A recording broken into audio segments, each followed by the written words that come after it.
Hi guys, my name is Jaydealeah Chambers and welcome back to my YouTube channel.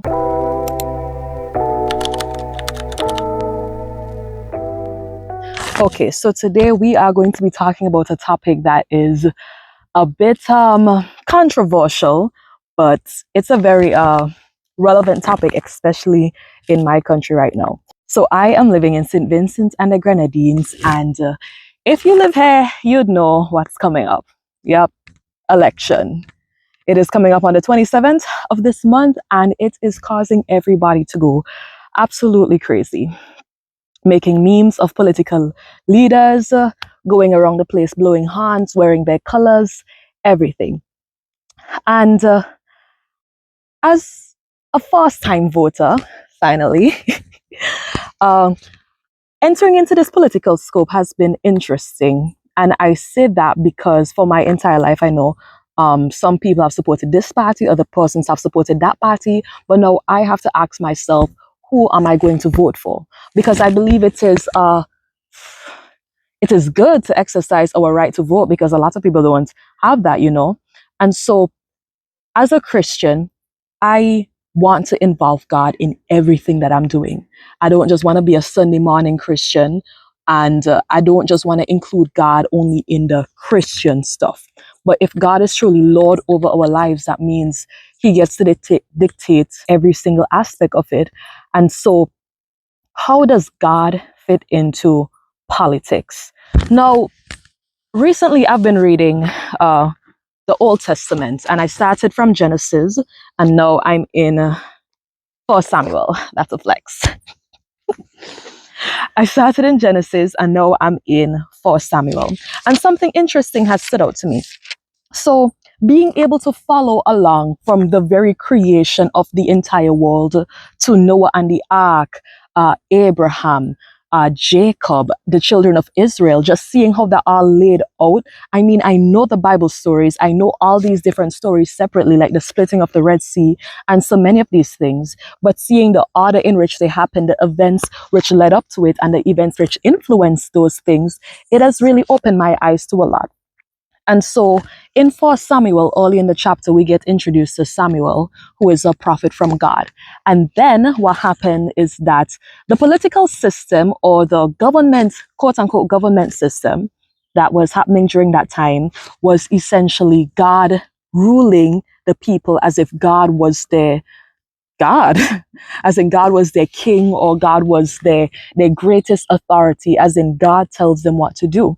God appointed judges to help the children of Israel know the right way to live, and normally to save them from times when they have been captured by the enemy because of their unfaithfulness to God.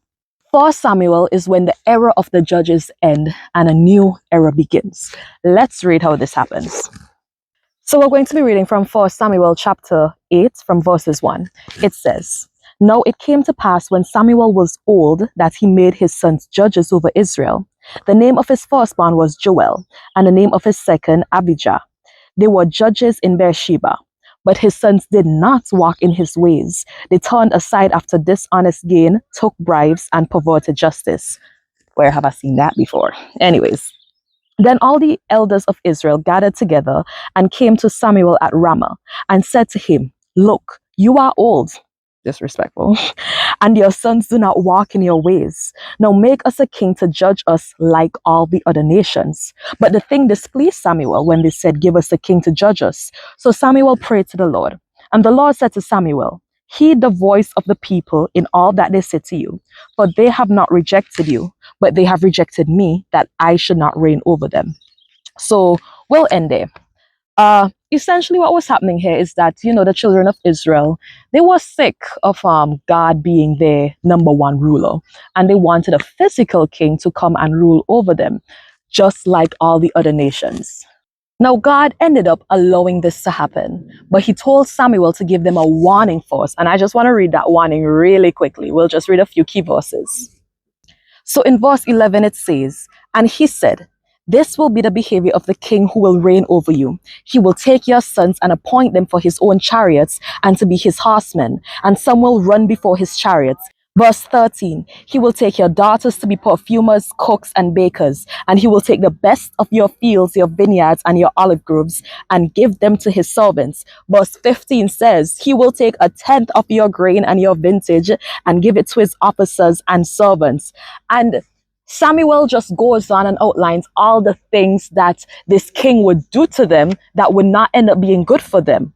But verse 19 says, nevertheless, the people refused to obey the voice of Samuel and said, no, we will have a king over us. That wasn't very smart. But anyways, when it comes to the things that we ask God for, he allows us to learn lessons the hard way, right? And so thus began the era of kings in Israel. So it looks a lot like our system today, because a lot of our governments, they take the best of what we have at times and they give it to those who they are closest to, just like how God won the Israelites, right? So God heeded their voice and he gave them what they wanted, what they were asking for, even though he knew it was going to destroy them.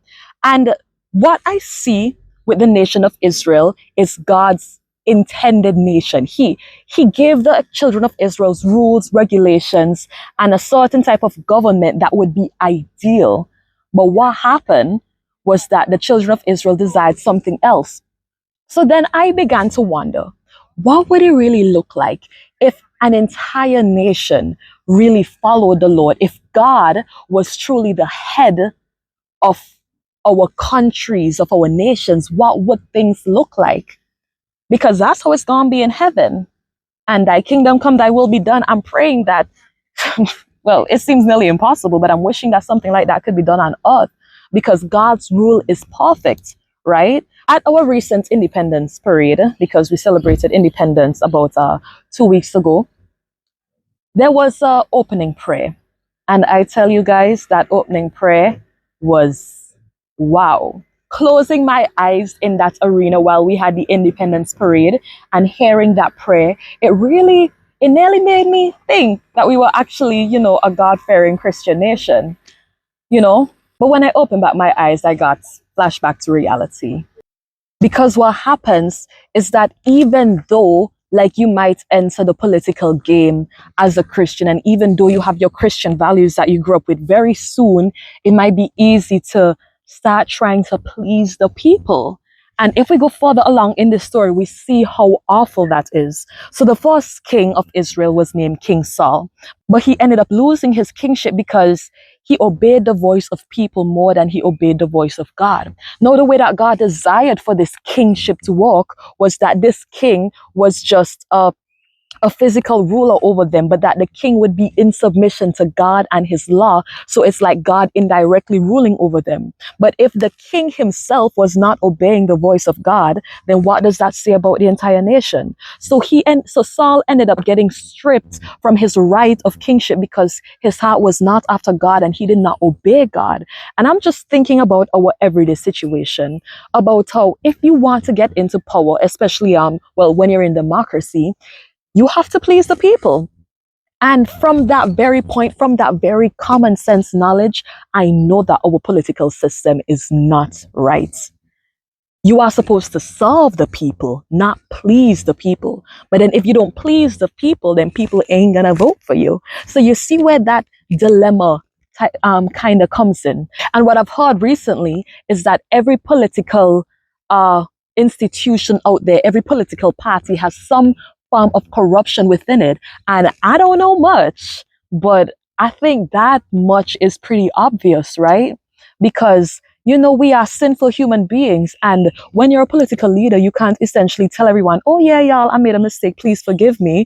You got to be like, oh, try cover up that mistake with something else, But if we really had a type of government that God wanted to establish, then humility and service would be at the top of it. But we live in a broken world and it's simply not that right now, right?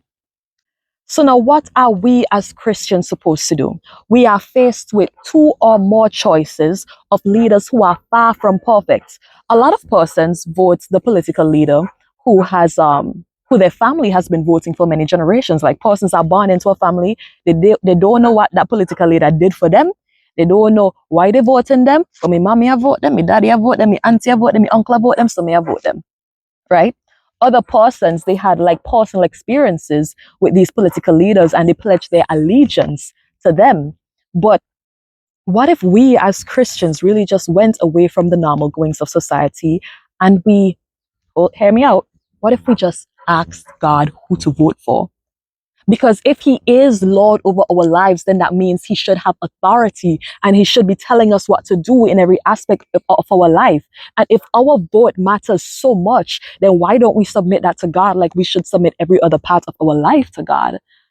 But a lot of us don't do that.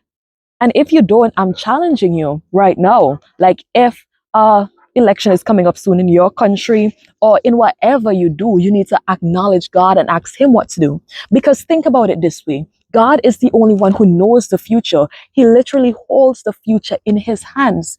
He knows what's going to happen in the next 5 years. He knows what's going to happen tomorrow. He knows what's going to happen and how this political party would respond to this thing. He knows what we need. And sometimes we as Christians, we can't be so blinded and we just can't be so short-sighted by what's going on around us, this party versus this party. Sometimes we got to look deep, you know?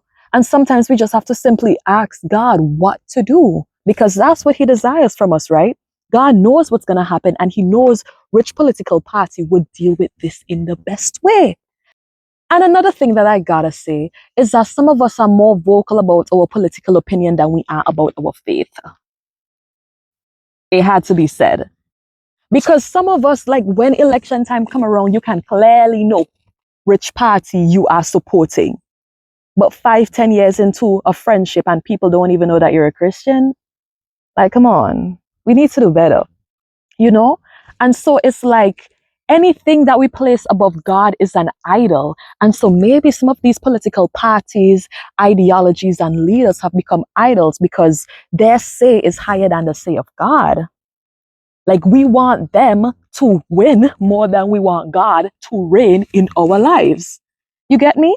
And so I don't think we as Christians need to be necessarily apart from all that's going on in the world because we need to be aware, but we just need to seek wisdom. And persons would say, oh yeah, well, obviously like persons know that, oh yes, this political party is just horrible. And there's like, oh, use your common sense, use your wisdom. But where does wisdom even come from? It comes from God. And so we should be going to God first and foremost. And another thing is just the way that we treat each other during this time. I've seen it where a lot of persons, a lot of Christians are in conflict with each other because they are on different sides of the political fence. And that can never be good. Why are we turning against each other? First of all, here ain't even our home. We are citizens of the kingdom of heaven. We are just passing through. So why is it that we're bringing down each other? We're calling each other all these type of names. Like persons have died from this type of political allegiance. Like it's literal violence out there sometimes. And I just wanted to call us to a higher level, to a higher standard, because if we really are Christians, then God should be in control of everything. And just because it's political season doesn't mean that we need to change the way that we live. We're supposed to still be Christ-like. And so, yeah, I really felt like making this video was necessary because I just want us to start thinking a bit differently from the rest of the world. And so I just pray that you would take this into some consideration and you would ask God, God, I want you to be Lord over my political ideologies as well as every other part of my life. And you would truly make him and allow him the space to be Lord over it all, you know? And so, yeah, that's it from me for today. Thank you guys so much for watching this video. Please like, subscribe, share, and let me know in the comments what you think about it, about the political atmosphere of St. Vincent and the Grenadines, or if you live in another country, and how do you think God could be in the midst of all of that? So thank you guys for watching and have a blessed week. Bye.